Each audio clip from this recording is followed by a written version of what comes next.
नमस्कार मित्रांनो, बंदिश मेंढी पालन यूट्यूब चॅनलमध्ये तुमचं स्वागत आहे. मित्रांनो, खूप दिवस झालं आपण काही व्हिडिओज बनवले नाहीत, कारण ऐन उन्हाळ्यात आपण शेतकरी म्हटल्यानंतर आपली रानातली कामं चालू असते ती. तसंच आपलं पण शाळू मका हरभरा शाळू मका हरभरा असेल किंवा भुईमुंग असेल ही काढायच्या ह्याच्यामुळे आपल्याला यापात सगळ्या काय, कारण आपल्याला ह्या सगळ्याचा मुरगास बनवायचं होतं. भरपूर काही मेंढी पालनासाठी आपण सुका चारा ह्या गोष्टीचं नियोजन केलं आहे, तो दुसऱ्या व्हिडिओमध्ये मी सांगेनच. त्याच्यामुळे आपले खूप दिवस काही व्हिडिओ नव्हते. आजचा महत्त्वाचा मुद्दा असा आहे की आपल्याला बंदिस्त मेंढी पालनामध्ये ह्या उन्हाळ्याच्या टेम्परेचरमध्ये खूप अडचणी आल्या आणि आपण त्यासाठी हा फोगर बसवला आहे. फोगर का बसवला, त्याचे काही फायदे तोटे थोडे मी सांगणार आहे. आपण नेहमीच व्हिडिओमध्ये आपल्याला काय अनुभव आलेला आहे ते आपण सांगत असतो, कारण बरेच यूट्यूबवरती व्हिडिओ असतात पण चुकीच्या म्हणजे काय वाईट अनुभव आलेले हे कोण लोक जास्त सांगत नाही. आपला महत्त्वाचाच हेतू असा आहे की आपण आपल्यासारख्या शेतकऱ्यांना बंदिस्त मेंढी पालन असेल किंवा शेळी पालन करणाऱ्यांना काही वाईट पण अनुभव आपल्या महत्त्वाचं, कारण की आपला हेतूच असा आहे जो कोण नवीन करणार आहे त्याचा व्यवसाय हा बंद नाही पडला पाहिजे, त्याचा व्यवसाय टिकून राहिला पाहिजे. आणि सगळ्या वाईट गोष्टी चांगल्या गोष्टी सगळ्याच मी तुम्हाला नेहमी शेअर करत असतो. तर ह्या उन्हाळ्यामध्ये मित्रांनो खूप आपल्याला मेंढी पालनामध्ये काही वाईट अनुभव आले त्याविषयी बोलणार आहे, कारण मागल्या उन्हाळ्यामध्ये मला एवढा काही प्रॉब्लेम जाणवला नाही. पण आपलं ह्या उन्हाळ्यामुळे काय झालं, ऐन उन्हाळ्यातच आपल्या मेंढ्या गाभ असल्यामुळे मेंढ्यांना खूप त्रास व्हायला लागला. काही मेंढ्या आपल्या अगोदर म्हणजे त्यांचं दिवस पूर्ण भरायच्या अगोदरच त्या वेल्या का वेल्या म्हणजे थोडक्यात गाभुडल्यासारखा प्रकार झाला. ते वेल्या व्यवस्थित पण पिल्ला अशक्त जन्माला आली, कारण ती 15 दिवस 10-15 दिवस आधी वेल्यामुळं. मग असं का झालं तर ह्या उष्णतेमुळं झालं. त्यांना उष्णता सोसायची नाही, मेंढ्या अशा धापल्ल्यासारख्या करायच्या. म्हणून आपण ह्याला हे फोगर आपण बसवले. ह्याचा आपल्याला फायदा काय झाला तर मेंढ्या अगदी व्यवस्थित झाल्या. आणि महत्त्वाचं एक गोष्ट अशी की नेहमीच आपण मेंढी पालनामध्ये उन्हाळ्याच्या वेळेस उन्हाळा सुरुवात होते त्यावेळेस आपण त्यांची लोकर काढली पाहिजे. पण माझं असं झालं की इथून मागं माझं लॉट जी काय निघले, आपण जवळजवळ 20 महिना आपण मेंढी पालन सुरू करून झाले, त्यामुळे आपलाही अनुभव ह्यातला थोडासा म्हणजे कमीच आहे. म्हणजे शेळ्यांच्यामध्ये आपण पूर्ण आपल्याला परफेक्ट सगळं नियोजन जमतं, पण हे मेंढी पालन आपण 20 महिन्यापूर्वी सुरू केल्यामुळे काय जसा अनुभव येत जाईल तसा आपण त्यात शिकत जातोय. त्यामुळं मागच्या उन्हाळ्यामध्ये मला काय एवढा प्रॉब्लेम जाणवला नाही की बाबानो मेंढ्यांना काही त्रास होतोय वगैरे. त्यावेळेस आपण लवकर पण काढलेली होती. ह्यावेळेस अगदी त्या उन्हाळ्यातच माझं मेंढ्या गाभण असल्यामुळं ह्या सगळ्या अडचणी आल्या. मग त्याला आपण पर्याय हा फोगर बसवला. थोडंसं फोगर मी चालू करतो.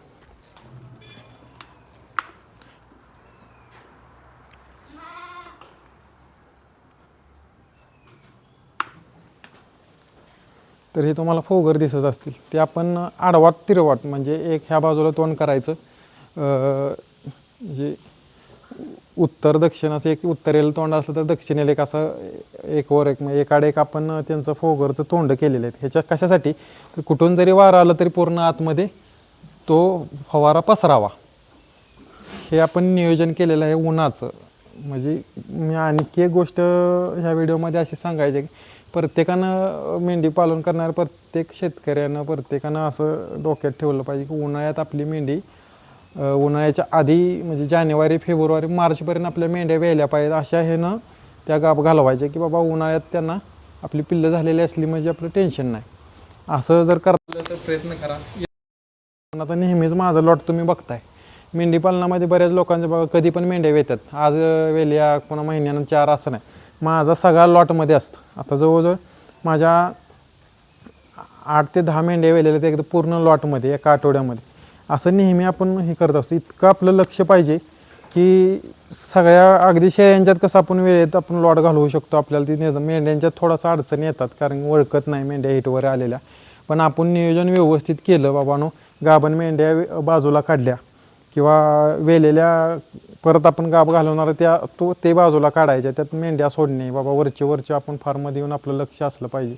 दिवसात किमान 2-3 वेळा आपण येऊन बाबांनो काय चाललंय, काय हालचाल त्यांची चालल्या, गाभ गेल्या लगेच त्याची तारीख नोंद करून ठेवली पाहिजे.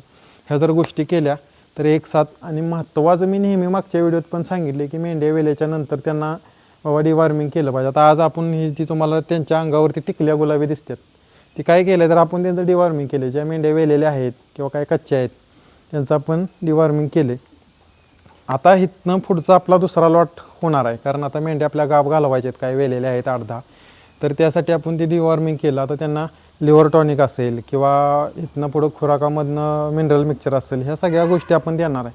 कशासाठी द्यायचं असते, प्रत्येकजण काय करतो, सगळं ज्या मेन वस्तू आहेत त्याच देत नाही, म्हणजे सगळीकडे पैसा वाचवण्यासाठी. पण मेंढी पालनात कमी खर्चात सगळ्या गोष्टी होतात, पण ज्या गरजेच्या गोष्टी वेल्यानंतर मेंढ्या परत त्या व्यवस्थित तंदुरुस्त होण्यासाठी त्यांना आपण मिनरल मिक्सचर दिलं पाहिजे. आधी जंत डिवॉर्मिंग करून मग ह्या गोष्टी सगळ्या बाकीच्या तुम्ही लिव्हर टॉनिक असेल, मिनरल मिक्सचर असेल, ह्या सगळ्या गोष्टी दिल्या तर त्या वेळेत माझाव परत येतात, परत गाभ राहतात, ही सायकल आपलं चालू राहतं. तर महत्त्वाची गोष्ट की ह्या ज्या काय मी मेंढ्या ह्यात कातरलेल्या नाहीत, ह्या मेंढ्या आपल्याला मी तुम्हाला फेब्रुवारीमध्ये माझ्या मेंढ्या वेलेल्या होत्या, त्याच्यावर मी पहिला व्हिडिओ बनवला आहे, तुम्हाला आठवतं आहे का बघा, की डॉर्पर आणि नारीसोवरनं क्रॉसची पिल्लं मी दाखवली. ही सगळी बारकी बारकी कातरलेली पिल्लं आहे, ती 3चीच आहे. ह्या जी काय 5 माद्या तुम्हाला कातरलेल्या नाहीत त्या दिसत आहेत. मला हा फरक आणखी एक दाखवायचा यातनं. ह्या माझ्या माद्या फेब्रुवारीमध्ये वेलेल्या आहेत, आता परत 3 महिन्याच्या गाभ आहेत, 3 ते 3.5 महिन्याच्या गाभ आहेत. म्हणजे किती कमी वेळ त्या गाभ राहिल्या आणि मेंढ्या अगदी व्यवस्थित हिलते आहेत, तुम्हाला दिसतील. ह्या वळीने दिसतात बघा, ह्या 4 माद्या तुम्हाला दिसतात आता पाळल्या. म्हणजे इतक्या फास्ट, म्हणजे काय मला सांगायचं की आपल्या मेंढ्या फेब्रुवारीत पहिल्या आठवड्यात वेल्या, आता परत त्या 3 महिन्याच्या गाभण आहेत. म्हणजे फेब्रुवारी, मार्च, एप्रिल, मे, म्हणजे बरोबर आता 3 महिन्याच्या गाभ, म्हणजे 1 ते 1.5 महिन्यात आपल्या मेंढ्या वेल्यापासून लगेच गाभ गेल्या. आपण त्यांना काही कुठला औषध उपचार केला नाही की बाबा हिटवर येण्यासाठी काय चुकीचा मार्ग काही आपण त्याच्यावर अवलंबला नाही. अगदी व्यवस्थित नॉर्मली त्या हिटवर येऊन त्या गाभ राहिलेत. आणि बऱ्याचदा लोकांना काय वाटतं, ह्या उन्हाळ्यात मेंढ्या गाभ राहत नाही, त्या शेळ्या गाभ राहत नाही. माझ्या शेळ्या पण बघा, तुम्ही मागले व्हिडिओ माझ्या पिल्ल्यांची लहान बघितली असतील, ती कवायती जरा मागं जाऊन बघा, जानेवारी, डिसेंबर एंड जानेवारीमधलं, फेब्रुवारीमधलं आहेत शेळ्यांचं, मेंढ्यांचं. ही सगळी माझी आता गाभ आहेत तावाची सगळी.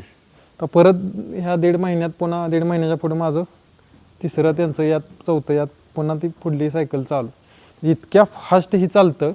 फक्त आपल्याला वेळेत सगळ्या गोष्टी द्यायला पाहिजेत. ह्या व्यवसाय करायचं म्हणलं डोळ्यात तेल घालून सगळ्या गोष्टी जर केल्या तर 100% ही, मी मागल्या व्हिडिओत तुम्हाला म्हणलं होतं की 16 महिन्यात आपली 2 येतं होती, पण त्याच्याच आत होती ती, माझी तरी होती ती. का तर आपलं लक्ष आहे. आणि जी अगदी कमी प्रमाणात खुराक बिराक बैल तर अगदी 200 ग्रॅम पर हेड प्रमाणे आपला यांचा खुराक आहे. मक्का आणि थोडी वेल्यानंतर गोळी चालू असते, ह्याच्यावरच आपलं सगळं आहे. फक्त काय असतं, महिन्यातनं 5 ते 10 दिवस आपलं लिव्हर टॉनिक असेल किंवा वेळच्या वेळ जंतावला औषध देणं असेल किंवा मिनरल मिक्सचर असेल, ह्या गोष्टी फक्त आपण कटाक्षानं प्रत्येक वेळोवेळी पाळत असतो. आणि वेळोवेळी बाबा त्या कुठल्या वेलेल्या आहेत त्या बाजूला काढणे, त्याच्यात मेल सोडणे, कुठल्याकडनं गाभ घालवायचं, काही सगळं नियोजन. आणि गाभ राहिली की मेंढी तिची नोंद असणं महत्त्वाचं आहे. प्रत्येक गोष्ट, आज तुम्ही कधी माझ्या फार्ममध्ये आलं, ही मेंढी कवा येणार आहे, मी तुम्हाला तारीख, दिवस 1-2 दिवस पुढं किंवा मागं होती ती सगळं मी सांगू शकतो. म्हणजे एवढं परफेक्ट आपलं सगळं लिकी टाकी नियोजन असतं. हे सगळं जर अशा प्रकारे केलं तर तुम्हाला अगदी 10-20 मेंढ्या असल्या, 20 मेंढ्या असल्या तर तुम्हाला एखाद्या चांगल्या पोस्टची, चांगली पोस्ट एखाद्या असणाऱ्या जॉबपेक्षाही चांगला व्यवसाय आहे. त्याच्यात डबलीनं तुम्हाला ह्या व्यवसायामध्ये नफा मिळेल किंवा तुमचा पगार पडू शकतो. एवढा चांगला हा व्यवसाय. आणि ही नारी सुवर्ण किंवा आपण काही क्रॉस केला आहे, इतका छान रिझल्ट आहे की कोणीही साधा सरळ माणूस करू शकतो. फक्त आपलं थोडंसं चाऱ्याचं नियोजन आणि जी काही ऋतूनुसार, थंडी, पावसाळा, उन्हाळा, जी काय अडचण येणार, ह्या सगळ्या गोष्टीवर वेळोवेळी आपल्यात बदल केला पाहिजे. कारण प्रत्येक मागचा उन्हाळ्यात मला अनुभव आला, कारण मेंढी पालन करून आपल्याला 20 महिने झालं. म्हणजे 20 महिन्याचा आपला अनुभव आहे. आपण 6 बसनं सुरुवात केली, ते अनेक 4 त्यात ॲड केल्या, 6 4 10 बसनं आपण एवढ्या मेंढ्या वाढवल्या. आता जवळजवळ आपला आकडा मेंढ्यांचा 50 वरती गेला आहे, लहान मोठी. म्हणजे फक्त ह्या एवढ्यापासून आपण एवढ्या वेळेत इतके, तरीसुद्धा माझ्याकडे नारी सुवर्ण सुरुवातीला मेल नव्हता, त्यामुळे माझं एक येत ह्या मेंढ्यांचं बसलं नाही, नाहीतर आणखी 15 ते 16 पिल्लं ह्यात ॲड झाली असते. म्हणजे एवढ्या फास्ट ही मेंढी पालन वाढू शकतं. फक्त योग्य नियोजन असणं गरजेचं आहे. ह्याच्यामध्ये खूप सोपा आणि चांगला हा व्यवसाय, कुणीही केला तरी तो 100% यशस्वी होणार. फक्त काय गोष्टी आहेत त्या अडी अडचणी, ह्या सगळ्या गोष्टीचा अभ्यास करा. कुणीही तुम्हाला सांगणार नाही असं होतंय तसं मरतवणूक होती का होती, तर आपल्या निष्काळजीपणामुळे. उन्हाळ्यात आपण लक्ष दिलं नाही, आता आपण केलंय त्या अडचणीला, आपण जी समस्या आल्या त्याला आपण त्याचं निरसन म्हणजे त्याला काहीतरी पर्याय काढलेला आहे. आता ह्या उन्हाळ्यात ही फोगर तुम्हाला दिसत असेल, तुम्हाला प्रश्न पडेल की ह्यानं वल होईल, किचकिच होईल, खाली कुठं वल दिसते का, किचकिच दिसते का. सकाळी 8 वाजल्यापासून चालू आहे. आता संध्याकाळी व्हिडिओ बनवायचं म्हणून एवढ्या वेळ मी चालू ठेवले, नाहीतर आपण 5 वाजता 4:30-5 वाजता बंद करतो. म्हणजे एकदम गोट्यात आले की गार वातावरण राहते, मेंढ्या अगदी त्या फवाऱ्याच्या खाली बसतात, त्यांना कुणाला सर्दी नाही. बरेच जण लोक म्हणते सर्दी होईल पडसं, आपण शेळ्यांना केलेलं नाही, कारण शेळ्यांना तेव्हा होऊ शकतं, कारण शेळ्यांना सर्दीवरती येऊ शकते. पण मेंढ्यांना तसं काय झालेलं नाही. अगदी 2 महिना झाला आपला हे फोगर चालू आहे, काय अडचण नाही. ह्याला सिस्टीम आहे, 10 मिनटं चालतंय, 5 मिनटं बंद. आपण कितीही वेळ चालवू शकतो, किती वेळ बंद ठेवायचं आपण सेट करू शकतो. ह्याला खर्च देखील लय नाही. अगदी एक सेट तुम्ही घेतला तर 4,000 ते 5,000पर्यंत आपल्याला भेटतं. त्याच्यामध्ये 12 ते 13 फोगर आपण बसवलेले आहेत, आणखी ॲड केले तर होऊ शकतात. पण अगदी छान रिझल्ट आहे. दिवसाला एक आपला जो काय शेतीत वगैरे आपण वापरणार तो काय बॅरेल असतो का नाही आपला, तो पाऊण बॅरेल दिवसात आपल्याला ह्याला पाणी लागतं, जास्त पाणी लागत नाही. एवढ्यात अगदी पूर्ण वातावरण फार्ममध्ये आपल्याला थंड राहतं. हा तुम्ही उन्हाळ्यात जर तुमच्याही फार्मवर कधी तुम्हाला समस्या आली असेल, ही तुम्ही करू शकता. कुठेही तुमच्या भागात मिळत असेल तर करा, एकदम छान रिझल्ट. हे बघा अगदी गार हे वाटतं, म्हणजे कुठं वल किचकिच पाणी पडतंय असं काही तुम्हाला जाणवणार नाही. थोडंसं आपण सिस्टीम जे तुम्हाला दाखवतो, दिसतंय का ते कोपऱ्यात व्हिडिओ,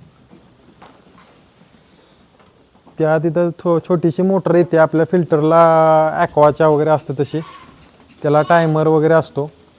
हे सगळा सेट येतो. तो खाली आपण ती निळ्या कलरचा दिसतोय तो बॅरेल आहे, त्याच्यामध्ये आपण त्याचं फुटबॉल टाकला आहे. ह्याला कुठल्या लाईनला वगैरे काय असे मोटर एक्स्ट्रा काय नाही, एक मोटर आहे, छोटासा ऑटो सिस्टीम सारखा आहे. ते ठराविक वेळ लावले, आपण 10 मिनटं चालू ठेवतो, 5 मिनटं बंद ठेवतो, असं दिवसभर ती कनेक्शन चालू असते. अशा प्रकारे बघा मेंढ्या अगदी व्यवस्थित किती आरामशीर ह्याच्यामध्ये तुम्हाला दिसते. आजच्या व्हिडिओमध्ये हीच मित्रांनो तुम्हाला थोडीशी समस्या काय आपल्या उन्हाळ्यात आल्या किंवा काय आपण त्याला पर्याय केलं काय, आज थोडक्यात आपलं एकदम साध्या सिंपल व्हिडिओ आहे आपला, काय एक्स्ट्राचं काय वेगळं सांगणार नाही.